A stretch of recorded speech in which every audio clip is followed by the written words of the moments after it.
is Hidden Killers Live with Tony Bruschi, Stacey Cole, and Todd Michaels. Nick Reiner, now represented by a public defender after high-profile attorney Alan Jackson withdrew from the case, citing disagreements with his client. We're going to get into all of this. Sources say Nick now admits to killing his parents, but believes his incarceration is part of a conspiracy against him. That's the narrative that's coming out of Nickland. His medication for schizoaffective disorder was reportedly changed about a month before the murders after he complained about weight gain. New TMZ documentary laying out that under California law, the insanity defense doesn't require proving he didn't know right from wrong, only that he didn't understand the nature and quality of his actions.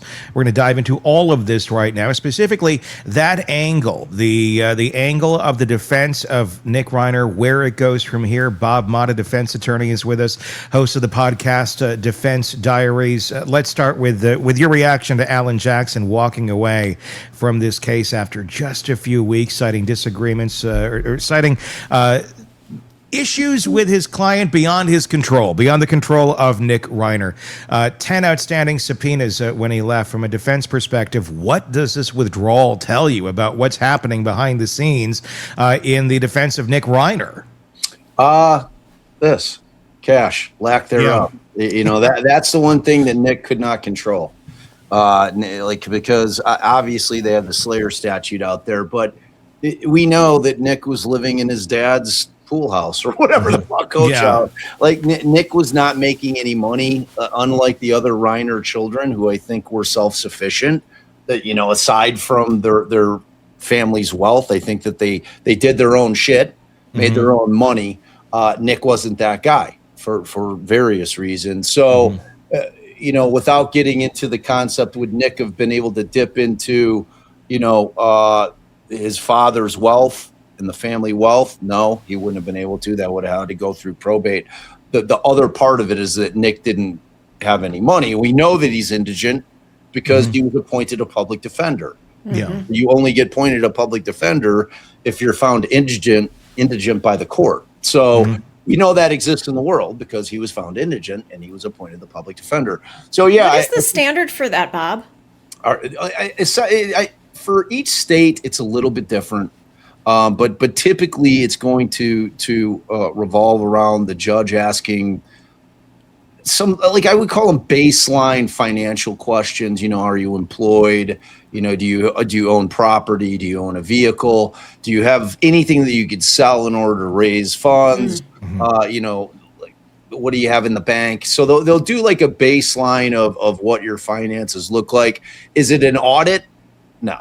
You know what I'm saying? So like, you're basically, it's kind of a trust me bro type situation where, you know, the guy's like, yeah, I've got a job, but I'm minimum wage. And, you know, what I'm making barely pays my rent type shit. So that's kind of what that evaluation looks like for the most part in terms of whether or not somebody's indigent and requires the public defender to be appointed. This is just going to be pure speculation, but you'll have a better idea on it than I would. Was it a trust me bro type situation that Alan Jackson even got involved in this thing in the first place? You know, like basically, okay, there is a big potential for money here. If he has access to his parents' cash, I'm going to guess he probably didn't really know for sure at that moment in time. But if there's a trust me, bro, I got access to the dough going on, you might bring Alan Jackson in. You know, was it that sort of a situation, or was it a situation where, you know, the family was initially on board for having him defend their brother, and then they thought, you know, let's let him fight this on his own? What do you think was going on behind the scenes there, where Alan Jackson got involved enough to be doing, you know, putting his staff on this, doing research, everything that goes into preparing for this for all those weeks and the manpower, and then suddenly we're out? What do you think happened?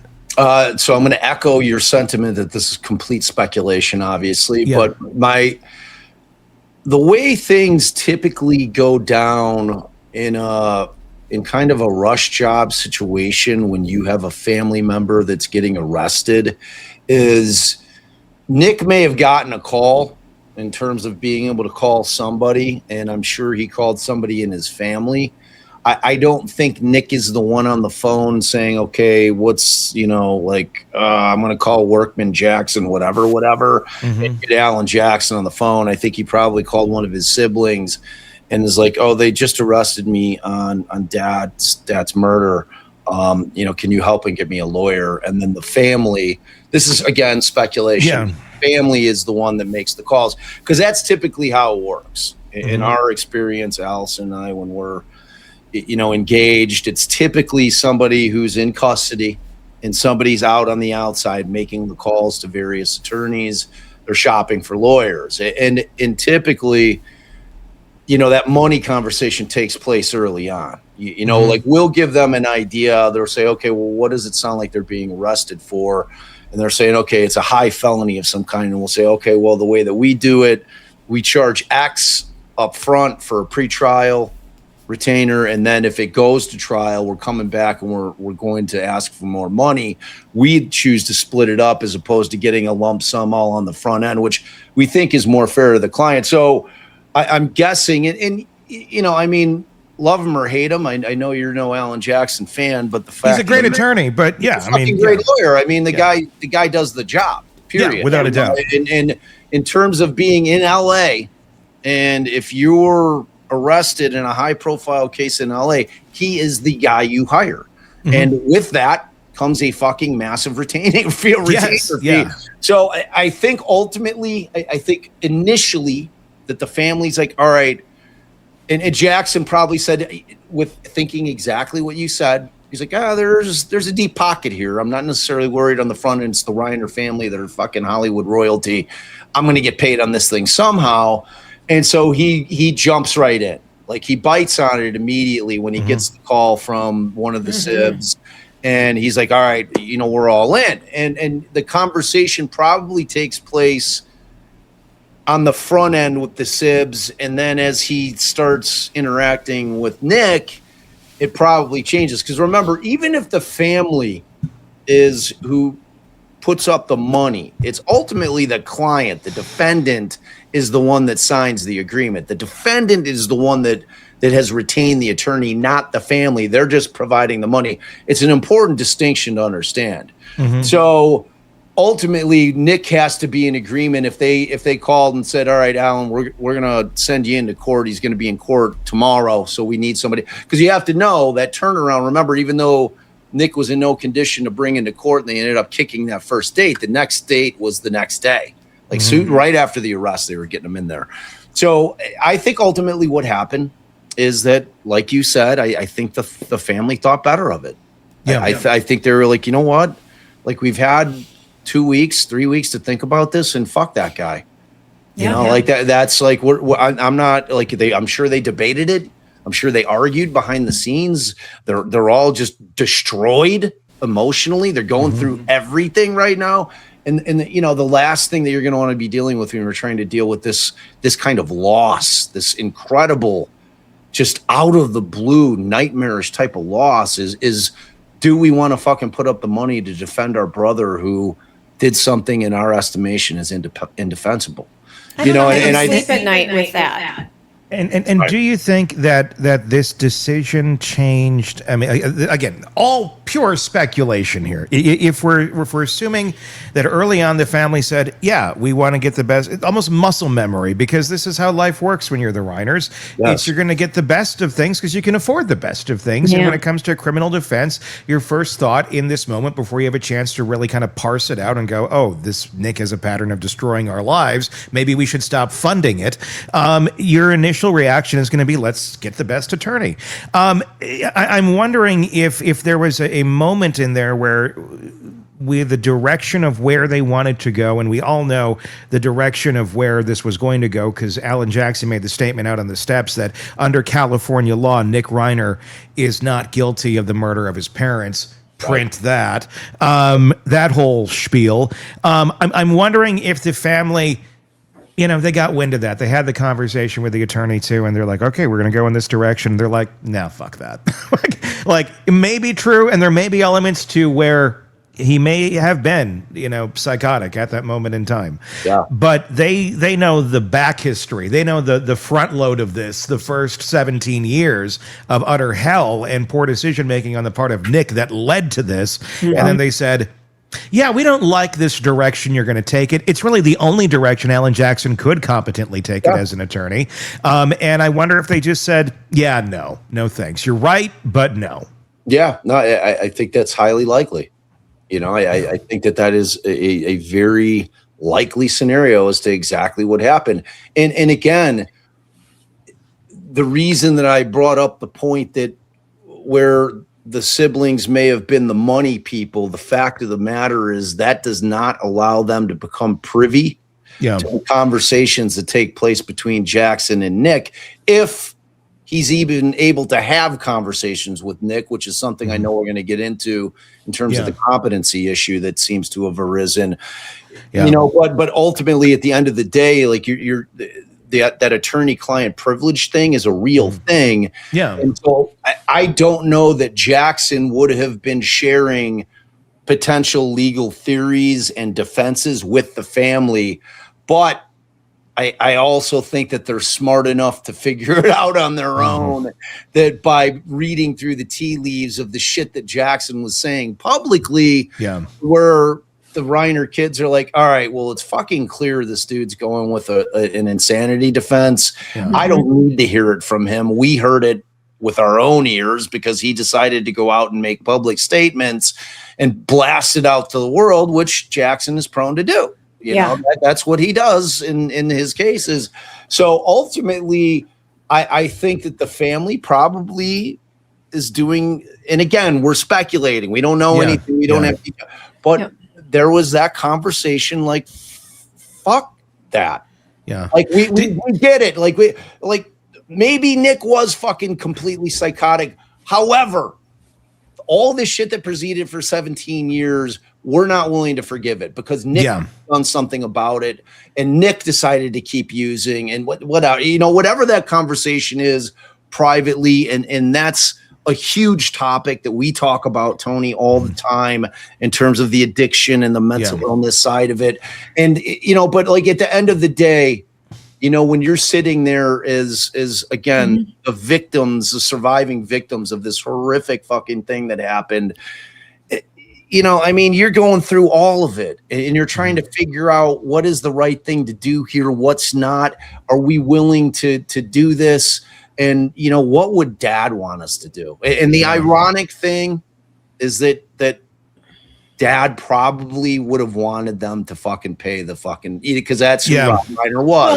Well, Bob, think about this, Bob and Tony. The surviving members for their entire lives have been in Nick's shadow because of his addiction, his mental illness, all of it. This might be the first time where they stepped back and went, no, Mom and Dad coddled him because they didn't know what else to do. Yeah. This time we're going to let him go on his own. For what you said, fuck this. Yeah. I'm reclaiming my life. Maybe this was the first step in healing for them. Yeah.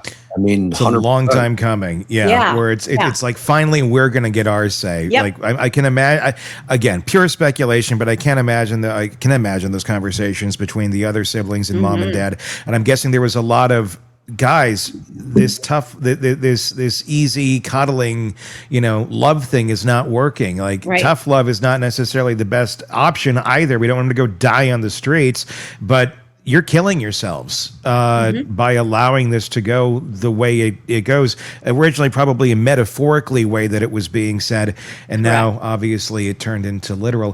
TMZ reporting that Nick is currently not competent to stand trial. Luckily, no one's asking him to stand trial right now. His meds are not allegedly stabilized as of right now. He's apparently still delusional. Understanding allegedly that he killed his parents, allegedly admitting he knows he did kill his parents, but he thinks it's a conspiracy. That's the narrative that we're hearing right now. And I'm not saying that it might not be true, but it's kind of a boy who cried wolf thing as well. Yeah. How many times can you manipulate and bullshit people to your own advantage because of your addiction, because of your mental illness, and that's the driver.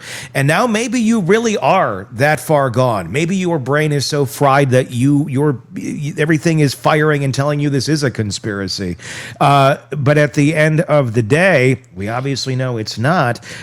It's hard to know if one is just saying this aloud to continue to go down the path of, see, he's crazy, versus, see, he's going to pretend he's crazy because it's the only card he has left. Could be. So let me ask you this. So how did this, what is the source of this leaking out that Nick thinks it's a conspiracy, and who are the conspirators? We know. I mean, it's his delusions. TMZ is the one that's reporting it. Well, exactly. I mean, because Nick hasn't, as far as we understand, hasn't really described who the conspirators are, other than he feels that he's, basically being persecuted here. Which, when you're in that perspective and in that sort of delusion, and you have the addiction aspect and you have the mental illness aspect of it. Yeah, it's a disease that does cause a lot of paranoia and delusion. So I'm not shocked by this. He really is. Yeah, he really is. This is a conspiracy in his mind. And if there is a conspiracy, and I just did a piece on this yesterday. I think it's dropping today. There is a conspiracy. There was a conspiracy his whole life to protect him from himself. Yeah. And now that conspiracy has finally turned and he's being held accountable. And everyone is looking at him and going, see? So in a way, if you're this mentally ill and off, it may certainly feel like a conspiracy, because suddenly all the coddling, all the hand-holding, all of the bumpers, all of the padded rooms that have been saving your ass your entire life are gone because you killed the only people who were keeping you there. And he's facing it. I could see it kind of feeling like a conspiracy. Yeah, no, and like you said, especially if the schizophrenia thing is the actual diagnosis, and it's of the variety of paranoid schizophrenia. Yeah, he 100% thinks it's a fucking conspiracy, because that's what that disease does. That disease is everybody's out to get me. Like they are trying to kill me. Who they is unknown. Except to that person. In their mind, it's typically some seedy government agents in their mind, chasing. So, but there's two aspects of it, right? So, and I want to touch upon it. The competency and the insanity defense are two completely different legal concepts, which I talk about it on our channel all the time, because I think people have a tendency to kind of think that they're one and the same, and they are not. Competency is an issue as to the now, okay? Whereas, meaning they're evaluating whether or not the defendant now, what their state of mind is now. Do they understand the process? Do they understand what the consequences of the process are, and can they assist in their own defense? Those are big questions that are asked when trying to determine somebody's competency. Now, are they intertwined? Is his lack of competency and his ability or inability to be able to understand the proceedings intertwined with his mental illness? Yes, of course, but they're different things, because again, and when we get into the McNaughton rule, which is the insanity defense, which is what they employ in California, which is not a ton of states still use McNaughton. Like McNaughton was back when my dad tried the Gacy case. Illinois used McNaughton. They don't use it anymore, and we'll get into it. But the insanity defense is dealing with the then. So what was the state of mind at the time that the crime took place, as opposed to competency being the now? And, so you understand that, right? So one of the big things with this too is they don't have to prove that Nick didn't know it was wrong. He can be aware that it was wrong. They have to prove he didn't understand the nature and the quality of his actions. That's the bar here. It's not just killing them is wrong. You know that, right? Yes, he does. But if in his mind he's thinking, well, they're fucking aliens and they're from another planet and I have to save the world by killing them or whatever his brain is telling him. If they can argue that and that can be effective to a jury and can make enough sense, then that's not guilty by reason of insanity, and that's what he has to prove. Canada still runs with the McNaughton rule. There was another case, Carmichael, that I talk about in another piece this week. TMZ touched on it as well in their doc, of a case where a father killed his son. He's free now. He's going around the country in Canada talking about the dangers of medication and how that can affect. Very different scenario there, too. He didn't have a lifetime of manipulating people and drug-addled choices that destroyed lives. This was a medication transition, and then it had that effect, and horrible things happened. Little different context here, but that was successfully argued of the nature and quality. And in this case too, the past bad acts of Nick Reiner might not make it into any sort of trial here, and we may just solely look at him at that moment in time. And if we are solely looking at him at that moment in time, talking purely from a legal perspective, not all the emotion that goes into it, the nature and quality, he may not have understood that actually when it was happening, which would then truly make him not guilty by reason of insanity under California law. Alan Jackson may be completely right, technically. It's the emotional aspect that a lot of us don't want to accept. Right. In California also, aside from McNaughton, which is what you just described in terms of understanding the nature and the quality of their actions, that they also recognize excuse me, the irresistible impulse test, which is, again, the defendant can assert insanity if they can prove, and it's their burden, that they were unable to control their actions due to a mental defect or disease.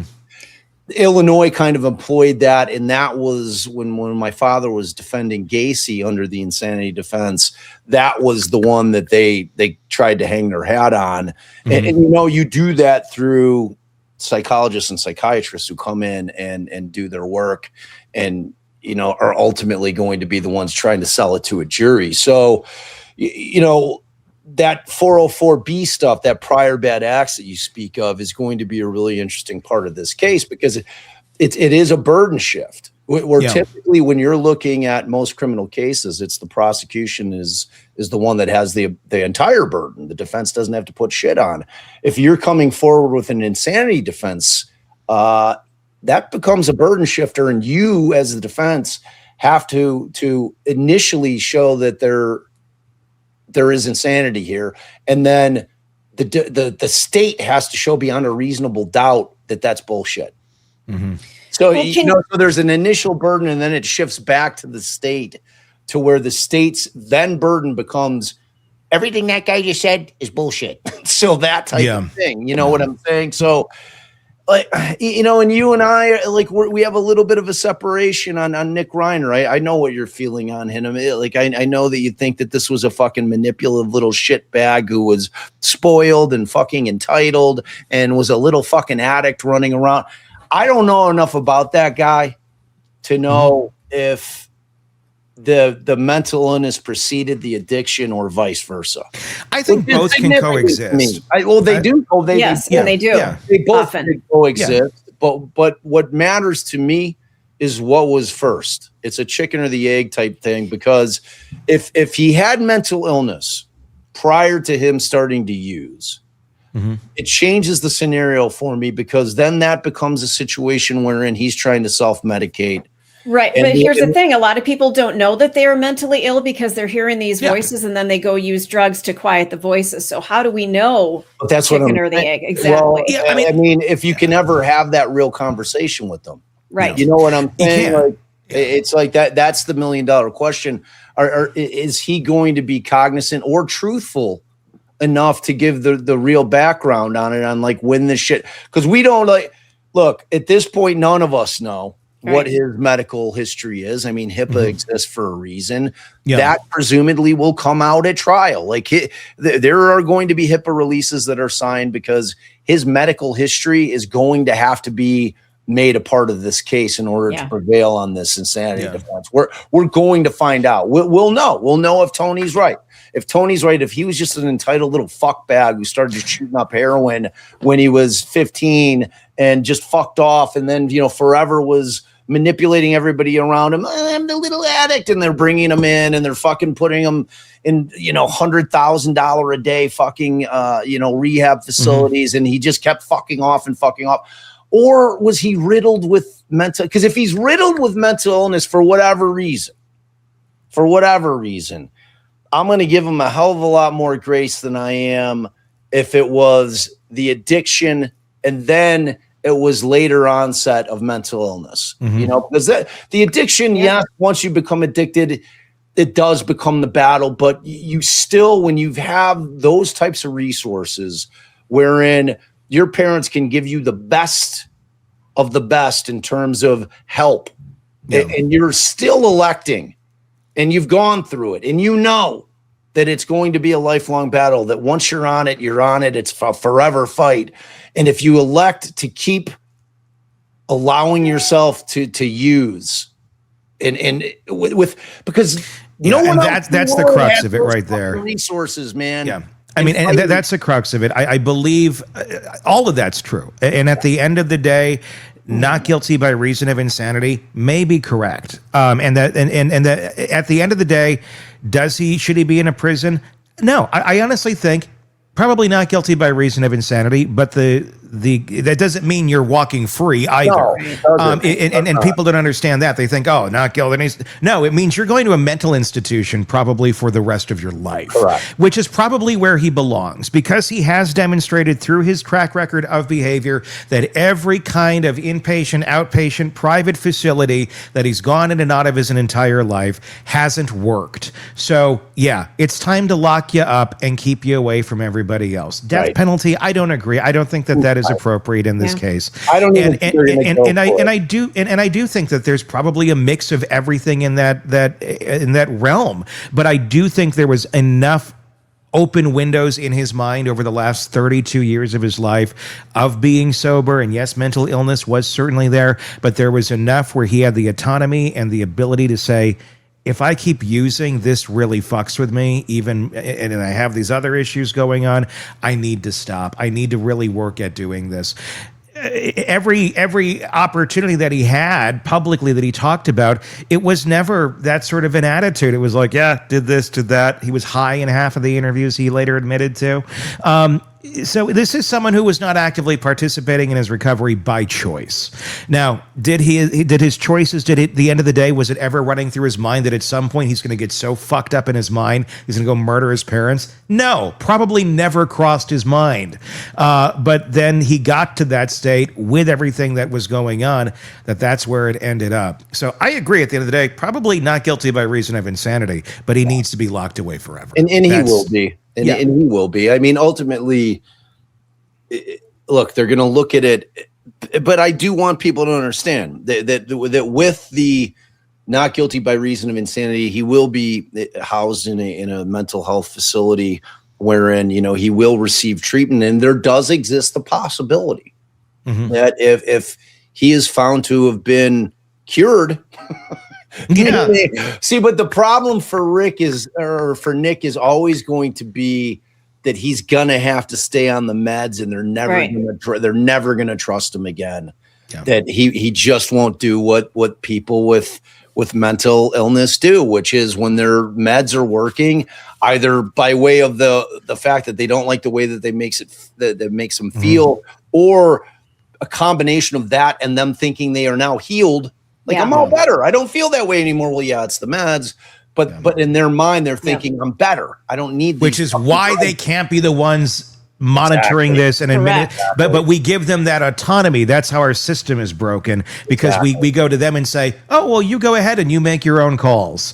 No. No. There's so much to this case, and we'll continue to get into it. Before we dip, so E89 had asked, why would anyone want to prove this guy innocent? He's a killer, just like the Amityville Horror.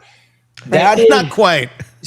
That is exactly the challenge of an insanity defense jury member. Yeah. Because some people in this world, and I'm not casting any kind of aspersions on Rika, but that's how some people think about shit. Correct. Like I don't give a fuck if he's crazy. Kill somebody, burn him.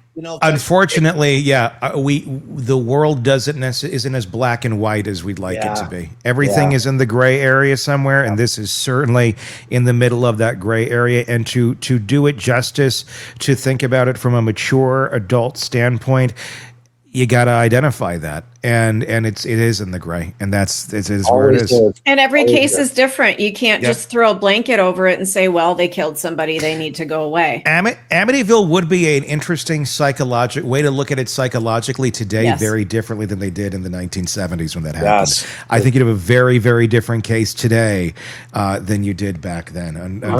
He's dead now. The man who killed his family in that house, and then obviously you have the Lutzes who came in afterwards for the horror end of it. But fascinating story over there. Let's move on to another story, a trial that is getting underway. We're going to be bringing it to you all throughout the week. The Brendan Banfield, the au pair affair murder trial. The prosecution says Brendan Banfield orchestrated an elaborate double murder, creating fake profiles, luring a stranger to his home, coordinating this with his au pair mistress, and staging the whole thing as self-defense. It would be pretty elaborate if this is in fact what happened. But their own digital forensic expert, the one from the prosecution, says the catfishing theory doesn't hold up. The lead detective who questioned the theory then reassigned. The original prosecutor removed. And their entire case now rests on a woman who changed her story after a year in jail to get a ticket home to Brazil. If you're the defense in this case, where do you start, Bob? Bob Motta is with us, host of Defense Diaries, available wherever you get podcasts and on YouTube. This case is not as cut and dry as it may look on paper, and we all know that now. But where do you start on this if you're defending Brendan Banfield in court, and half of these experts have said, yeah, you know what? Everything we've come to the conclusion of wasn't on Brendan's devices. It was her devices and multiple of her devices at different times with different people on this FetLife website, not Brendan. That's an interesting piece to this story. It is. I'm loving it if I'm retained on that case. Yeah. I'm like, whoa, all right, we got it. But you start, like you said, you start with her deal. Like if you're the defense, you're like, okay, essentially their entire case is now revolving around the particular testimony that she's going to supply at trial, and she got a sweetheart deal. So you're starting there, and then you're moving into this other aspect, which is the lead investigator was reassigned because he didn't agree with the catfishing theory that the state was putting forward. Those two things are about as tasty as you can get in terms of really punching a lot of holes into the state's theory. A lot. Yeah, you're looking for a reasonable doubt here. You have multiple investigators being reassigned, kicked off units, being told you're never going to do this sort of work again in terms of identifying information on these devices. There's two sides to the story. We'll find out hopefully more in court here as to exactly why these people were reassigned. One could look at it and go, maybe they really did a horrible job at examining this device. Maybe it wasn't up to snuff. Maybe it was completely, this does happen. People do bad work, and then their higher ups have to go and say, what did you do? This is not at all how you do this job. And that may be it. Or it may be this narrative doesn't go along with our story, and we're really mad and we're petty, and we're going to say, you're never going to do this job again, not thinking, gee, this may look really shitty when this goes to trial, having that on the record. Right. And at the end of the day, it took them a long time to effectuate an arrest on this case. It did. Yeah, it did. She was like 6-9 months. He was like 17 months before they arrested him. Exactly. That's a year and a half. Only after she changed her story and said, I'll testify against him and go and basically confirm your theory of the case.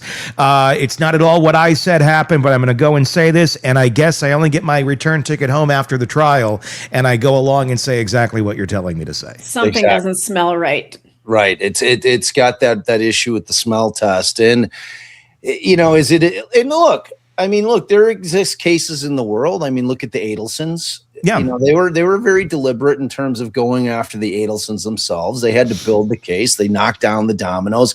This isn't that though, but they're like, it's one of those cases where essentially the state is just trying to sell a story, because the fact of the matter is we're never going to know what really happened in that house. True. Why do they need to sell a story though? Why? What Is that how the state operates, Stacey? I don't want to believe that, Bob. In a circumstantial case, both sides are trying to do, and remember, only one has the burden, is to sell a story.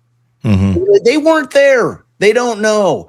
They are not able to prove who was accessing her devices, whether it was Brendan doing this catfishing thing. Like, I mean, the guy was he was an IRS agent, right? So he's not a fucking idiot. Like, if he and a criminal investigative IRS agent too. Right, he has a weapon. He's not a paper guy going through the trails. Right. He's the one that's out enforcing things. So this is someone who's a little bit. He's not, when you think IRS agent at the desk, he ain't that guy. Right, and he admits that he was in a heavy duty affair with the au pair. So like, I mean, they've owned that part of it. Like, and that's your challenge when you're the defense on this thing. You're like, okay, there's no point in us trying to pretend like the affair didn't take place. We're not going to try to walk away from the fact that they've got, you know, pictures of themselves shortly after the wife's been killed, you know, in the bedroom on her former bedstand, you know, the new happy couple. That shit is, it gives you like a certain feeling of like ick in terms of when you're looking at this defendant, but it doesn't make him a murderer. No, of course it doesn't. No, you know, I mean, it's going. I will not be surprised. And granted, opening statements and the first witness has just started today, so we're really early on in it. But I am not going to be surprised that this thing comes back either hung or not guilty, because it is a tough case for the state for a lot of different reasons. Now, the state, I mean, they could be right I mean, it could be right or wrong in their thinking of where they kicked some of these investigators off the case with the FetLight stuff and all of that. But it could, there could be parallel truths here. Like, he could have killed his wife on purpose, and they could have done this over here, and both can be true at the same time. But at the end of the day, we got to take a look here and go, well, what actually happened then? If it wasn't, in fact, Brendan Banfield and the au pair plotting to get rid of his wife by hiring someone from a fetish website to go in and basically assault his wife. The guy apparently is thinking it's some sort of kink role play. She's being assaulted and then murdered. So we would have to believe here, if they're innocent, if Brendan Banfield is innocent, if the au pair is innocent, that this guy with no past criminal record showed up for the assault and also wanted to kill her and was killing her, and then they go and kill him in the process. I know there's issue with that. There's blood spatter issue. The way that they found him, some are saying, and we'll learn more about it in the trial, that it was almost execution style with him, that he was on the ground, possibly on his knees in a different area of the room when he was killed. Again, another situation where I think you could have two parallels that are true, where he could have been in there stabbing and attacking the wife. They show up, get the fuck off my wife, get on your knees over here, and then somebody shoots him. You know, maybe not in immediate defense, but in rage of like, what the fuck, boom. Right. I can see that being true. The idea that this guy is an angel and he has no past criminal record. His mom is the one that's standing up for him, going, he's such a nice little boy. You know, he still just lives likes at home. to role play. He's 30-something and he's showing up to fake rape someone. You know, like, that's a little weird. I don't think that makes him the most innocent. I don't think it takes possible homicidal maniac out of the question if this is part of your standard operating procedure on any given Tuesday. There's a lot of chaos at the end of the day, and that's what's going to make this thing so difficult for a jury to understand. But do you think the jury can buy it that way, that they showed up, two people got two different weapons, again, kind of weird, and killed this guy who was attacking this wife? I don't know. I mean, either way you swing it, any pill is a hard one to swallow. It is. And, ultimately, I think this case, in terms of whether or not they're going to be able to sell it to the jury, and I'm talking about the state, is going to rest on the devil's in the details in terms of how the shit went down the day that it went down. So, because the kid's home, right? Or the kids are home. How many kids? One kid. One kid waiting to go to the zoo. She's standing in the basement down by the garage with her backpack and jacket on because mom had planned to take her to the zoo that day and she was ready and rearing to go. Meanwhile, upstairs, this shit show's happening. That little factoid would seem to fly in the face of the concept that she hooked up some guy to come fucking choke her out and fuck her. Yeah. Right? Like that's a problem for the defense. Like that's what I'm saying. The devil's in the detail. The fact that he just happens to be out at McDonald's stroking his meat in the fucking bathroom or whatever he's doing at the time that this guy shot. There's Arch a lot deluxing it. Yeah. You guys. Oh, sorry about that. So there's parts of the story that I think that the defense is going to have a hard time getting the jury not to be like, well, that's kind of fucked up. Like, are we going to believe?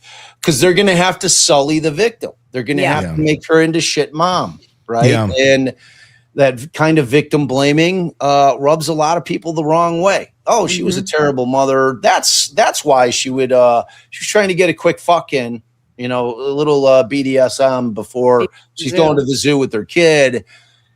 I mean, people like to pretend that people like this don't exist in society. I think people would be shocked. Yeah, you're probably right. I think that, and that I think is a big piece of this whole trial, is the fact that people are wrestling with other people and other people's proclivities to whatever they're into. Now, because you don't do it, and most people around you that you're aware of aren't doing this sort of thing, doesn't mean others are not, and to an uncomfortable level. But there's so many things that people are uncomfortable talking about or uncomfortable being aware of, and when they find out, they just stick their head in the sand. They're like, wait a second. I mean, it's like abortion. That's sort of an issue. People don't want to talk about that. People don't want to deal with it. And then you start growing up a little bit, and by the time you get into your 40s, you go and look at every female that you know of any close relationship that you've had and try identifying one that hasn't had some sort of a sexual attack experience at some point in their life from a male, or has faced the very real possibility or has faced having an abortion because of something like that. Correct. People don't like to talk about those fucking numbers either because they're uncomfortable and icky. I feel like this is kind of that same sort of thing. Look, this is part of reality. You certainly don't have to participate in it. You don't have to like it. You don't have to condone it. But she can be a wonderful mother while also being a frequent member of a website like that. Again, well, you don't want to yuck her yum. I mean, she can do whatever she wants. Yeah, it's not everybody's cup of tea, but it also doesn't make someone a horrible human being either, being deserved of being murdered. Again, this is where we're dealing with human beings at the end of the day on a jury, and emotions and all of that's going to play into it, not just the sheer, deduction of facts and the information and according to this, if we follow this line, this leads here. All of this gets balled up into this huge bowl of chaos that is this case. And I'll be really honest with you, I didn't know what FetLife was. The first time I read about this, I'm like, is that MetLife? Sure you didn't. I don't. Notice the only person in the group who's going out of their way to say they didn't know anything about FetLife. Like, for the record, I've never heard of it. Never. I've never heard of it either, but I wasn't going to bring it up because I didn't think it was a point worth making. There are people in our chat section who didn't know about it either. I'm telling you that. Yeah. I had to look up. I'm going to guess most of us didn't know what it was. I never heard of it either. Yeah. We believe you, Stace. Oh, thanks. Continue on. Gosh. I think, look here, man. Like, here's the deal. Like, we all, like you said, T, we are all human beings, and we are all fucking warped. Oh, like in our like we like every there is no person on the planet except for somebody who's a liar that doesn't have a fucking warped thought or two that rolls around in their mind. We all do it.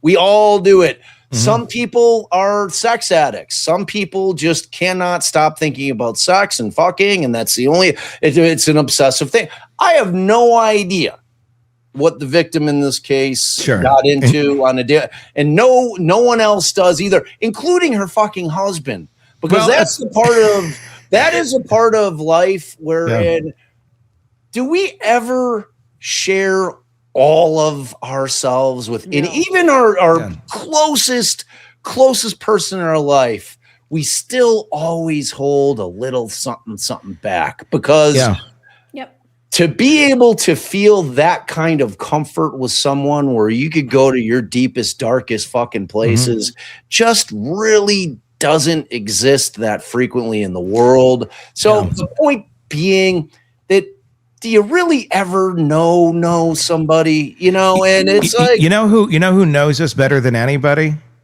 Our digital footprint, our search history, Google. That's right. That's who knows it, because that's the shit that comes out of our minds. That's the shit that goes in there. And according in this case, so do some digital forensic experts who dived into her devices. They apparently knew too. It just didn't fit the narrative because according to them, she was doing this stuff. Yeah. It just doesn't fit. It doesn't fit nicely into the box here that the cheating husband killed her to go live a happy life forever with the au pair. It's a sexy story. Like if you're in the state, it checks all the boxes. Yeah. You got the fucking philandering husband, the au pair from fucking Brazil or wherever the fuck she's from. Yeah. And like, he's in the midst of it and he's admitting it. It like the feet, like all the pieces fit. In the state's mind, it's a lot like, except for the pieces that don't, the ones that they said we don't need. I know it's 100-piece puzzle, but we're good with 95. Yeah. It's like, you don't have the full puzzle then, though. But 95 is good enough, right? No, I need to see the full puzzle. Yeah. Juliana Perez Magalhães is the prosecution's entire case. Without her, they have a digital forensic expert who contradicts their theory, a timeline that took 19 months to produce charges in a trial of reassigned investigators. With her, they have someone who says Brendan Banfield planned double murder and handed her a gun. But here's what the jury needs to know. Juliana spent a year in jail facing murder charges, telling police the same story Brendan did. Then she got a deal, pled to manslaughter, got time served, go home to Brazil. Her sentencing is scheduled after Banfield's trial to make sure she keeps cooperating. And from jail, she wrote her mother that she was heartbroken for what she was doing to Brendan and that she still loved him. I find that to be a very interesting piece of this case. Bob Motta, defense attorney, host of the podcast Defense Diaries, is with us to break this down. How big of a piece of the puzzle do you think that is going to be in the minds of a jury, showing that sort of a mindset that she's heartbroken, that she hates that she's doing this? And I'm paraphrasing her words here, but this is what she basically said to her mom, that she hates that she's doing this, but she wants to get back home. She wants to get back to mom. That's what she said in some of those letters. I'm guessing the prosecution may not have seen those coming. How impactful do you think that's going to be in terms of lining up her credibility with reality? I think they're very powerful, because at that point in time, she's writing them under the concept that no one's going to be privy to them. Mm-hmm. Right. Yeah. So, it kind of defeats the argument that they were self-serving. Like, and when you hear her 911 call and her inability to make words in a pressure situation, it lends to the fact that she is not a criminal mastermind. Like, I don't think there's any part of her that's piecing together the ability to be like, okay, I'm going to write these letters to my mother, which are going to really lay out for Brendan the concept that I've made this story up in order to be able to get home to my family. Like a Corey Richens situation. Exactly. And I just don't think that there's going to be a situation where the state's going to be able to sully her up on that, because I think the words are what they are. And I don't think they're going to be able to frame it in a way that she was thinking way ahead in terms of this thing ultimately going to trial, and these things are going to become a part of evidence. And this was kind of building in this story that, look, they pressured me into making this story up about Brendan, and I had to do it because I want to come home, and I want to be with my mother. I just don't like, I think it's a problem for the state. There's a lot of problems for the state in this case. And it's not like the option was, oh, I'm not going to do this and I'm going to live a free and wonderful life here in the U.S. And it was either you go along with our story or we're going to put you in prison for the rest of your life as participating in this murder. So, I mean, that's a big aspect to this case. The prosecution is positioning Juliana as a reluctant participant who was told it's too late to back out.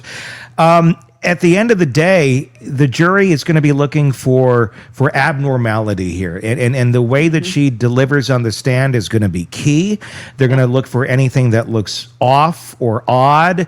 The problem with that way of thinking, though, is how do you not look off or odd if you're in the situation and having the conundrum that this woman is facing? It's either go down this road and hope to God that the prosecution fails and that the jury believes your story and believes Brendan's story, that this was self-defense, that you were fighting off this horrible man who came in and was violating his wife while you're having an affair with him, or do you look at it the other way and that this is all part of a scheme and that it's all bullshit? Or is it the third option where this was truly self-defense, but it's likely not going to be believed that way. It looks too damning the other way, and she's solely acting in her own self-interest, which is what human beings do, and that's to have as little to do with this as possible. And the only route of doing that is by damning the other person and going to another country and basically starting over and pretending none of this happened. She has that opportunity. She has the window that no one else does here to basically have a fresh start in another country. And distance and time and geography can all help make that a reality. And meanwhile, Brendan back here could spend the rest of his life in prison if, in fact, he's found guilty on these charges. There's a clear incentive here for her to go down the road she's going, even if it doesn't align with facts and reality. 100%. Yeah. But the interesting thing is with her deal, and I'm assuming that she's got counsel. All right. So, and I'm assuming that counsel has had this conversation with her wherein you're saying, look, their entire case rests upon you. Like, truly. I mean, do they have some circumstantial evidence that they're going to be able to put forth? Yes, but you are the linchpin to the case. Now, talking about that moment in time, T, where she is sitting on the stand and she's got this crossroads, because there's either one of two things is true. Either what she's going to be testifying, what the state wants her to testify, is true, and that this was all a nefarious plan that was cooked up by Brendan and her, but mostly Brendan. And he enabled her to do the things that she had to do to be a part of that plan in order to make this thing happen. Or the other part's true. What the defense is saying, that she was involved with this stuff, that this guy really was an unhinged weirdo that she fired. So one of those two things is true. Now, like you said, she's got this massive incentive to get back home. Like, it's a sweetheart deal. Yes, just is. The other part of this is, if I'm her attorney and I'm just advising her at this point, And I don't know if this deal is written in stone. A lot of times they make deals and the prosecutors don't want to write anything down. Like sometimes these things are not written out and signed. It's a trust me, bro, proposition with the state. The other thing about this that's really, really interesting is if she decided to switch course, I don't know that they could try her. I don't know that Really? they have a case for what? If they can't convict Brendan because she no longer is playing ball and testifying the way they need her to testify, how in the world are they going to convict her? Yeah. I mean, maybe they try just to torture her. That's her risk. Am I willing to potentially put myself in peril that they will try to arrest me and try to convict me on this? Maybe. Yeah. Or maybe not, because I think let me ask you guys this. If she flips the script on the stand, like out of the blue, shocks the state, they're like, what? And she's like, no, I'm sorry, but we did not plot this. Brendan didn't. Like, I mean, what happens if she really loved that guy and that guy didn't do anything other than and she's battling these demons right now as her day approaches to get on the stand. And she's like, am I that person where I care so much about myself that I'm willing to lie on this dude in order to get this sweetheart deal, knowing that it's going to put him away for the rest of his life? That's a big decision that would weigh heavily on anybody, unless you're a sociopath. It makes you wonder. I mean, I guess if we're just kind of looking at the possibilities of what's going to happen here, I think what's not going to be said is going to be more powerful than what is said when it comes to her testifying.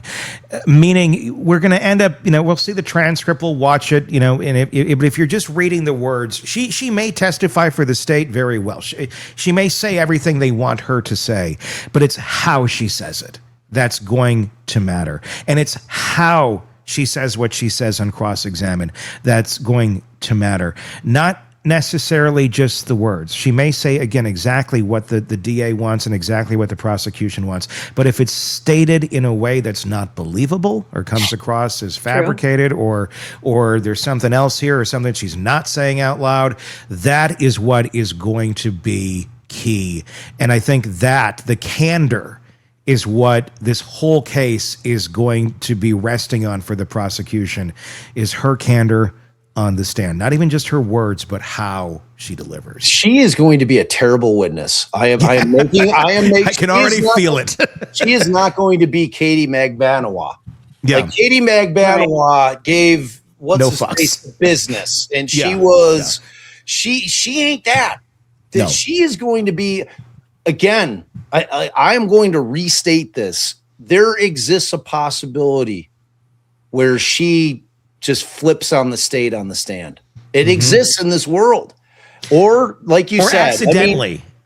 I think like straight up on purpose. Yeah.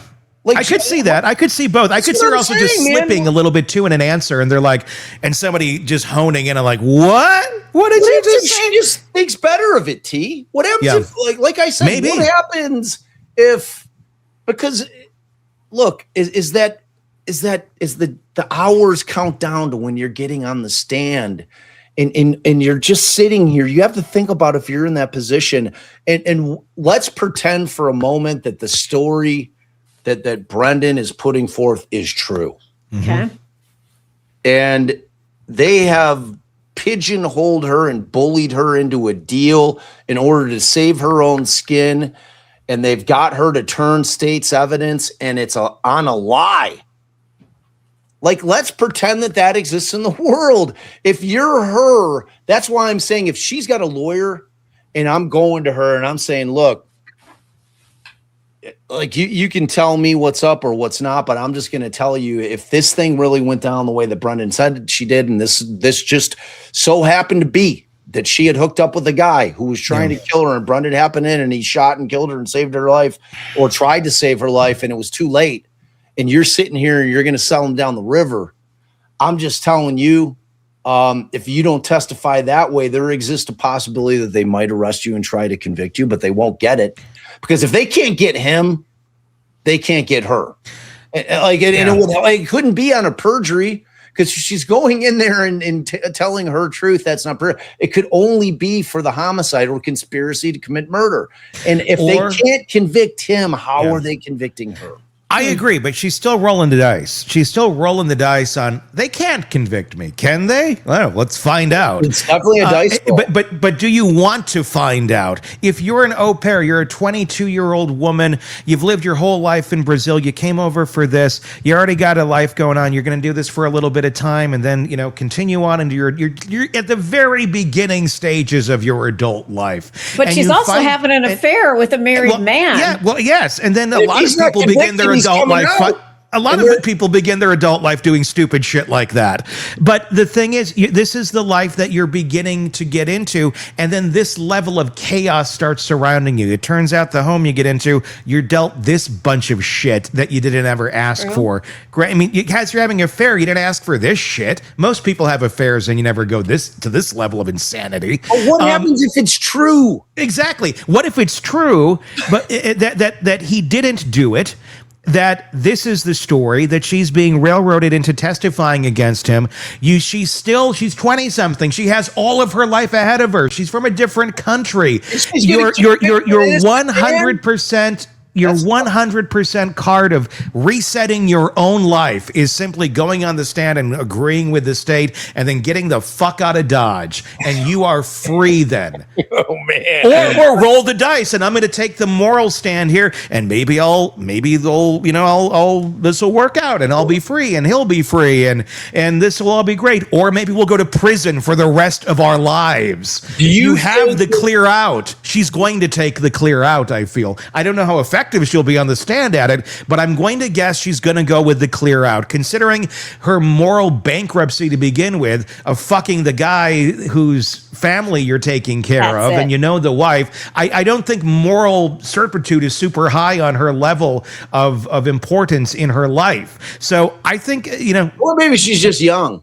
Yeah, young and dumb too. Exactly. She's young and dumb. Both can be true. Right, she doesn't have. You're right. It all can be true. I'm just thinking the path of least resistance, which most human beings are going to take, and she has a clear one to literally reset life. She's taking it right now. I agree. So the idea that she's going to change this opportunity on the stand and stand up for what may be morally right if he didn't do it, I don't know that she would do it. Well, again, let me ask you this speculation question before we wrap. All right, yeah. I want to ask you this question: without her testimony, does he get convicted?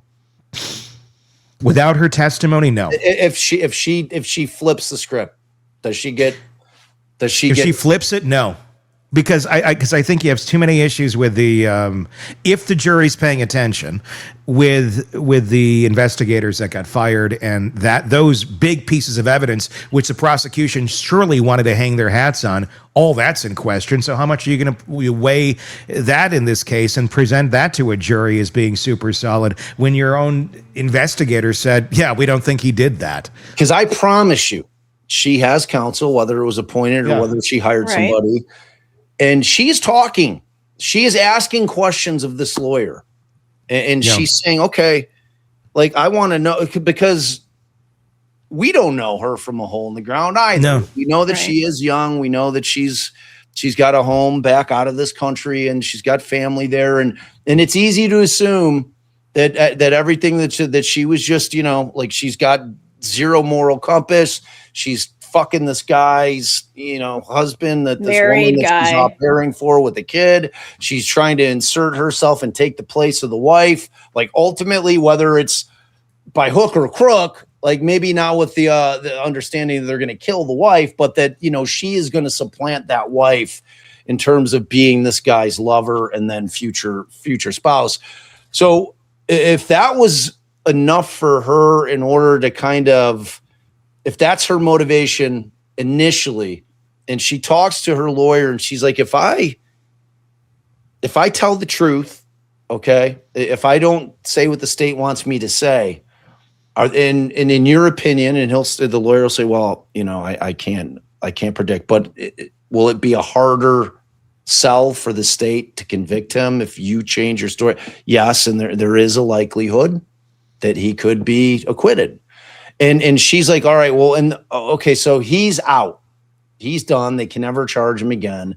And are they going to come after me? And then he's going to say, well, I mean, let's look at it. Who are they going to put as a witness against you? There's Brendan's certainly gone. They've got nothing on him anymore. Mm-hmm. They've tried him. Double jeopardy is attached. He is done. They have no witness against you. I don't know how they're building a case. There exists a world in which her counsel could have guided her. It's interesting is all I'm saying. It exists without a doubt. It's going to play the way that it's supposed to play out. She's going to testify. But I wanted to build some suspense to this trial that it exists in this world where she could flip the script. It does. It certainly exists. It's a roll of the dice, though, too, on her part. And does she, because she's got to clear out right here, is it worth taking that step back and going, I might not have that clear path out if I do this? And it may not all work out, even if she is telling the truth, because the truth doesn't always prevail. It's what the jury wants to think. So there's a lot of questions here. We're going to keep covering it. I know you are over on your channel, Defense Diaries, Bob Motta. Be sure to go check that out. Press subscribe wherever you get podcasts on Defense Diaries or on YouTube. And be sure to join in our conversation here on our YouTube channel, Hidden Killers with Tony Bruschi, or on our Substack. The link is in the description, hiddenkillers.substack.com. Let us know what you think on this case. We're going to be following it through its conclusion here over the next handful of weeks. Be sure to press subscribe wherever you're listening as well. Until next time, for Bob, for Todd, for Stacy, I'm Tony Bruschi. We'll talk again real soon. Want more on this case and others? Then press subscribe now and don't miss a moment of true crime coverage from Tony Bruschi and the Hidden Killers podcast.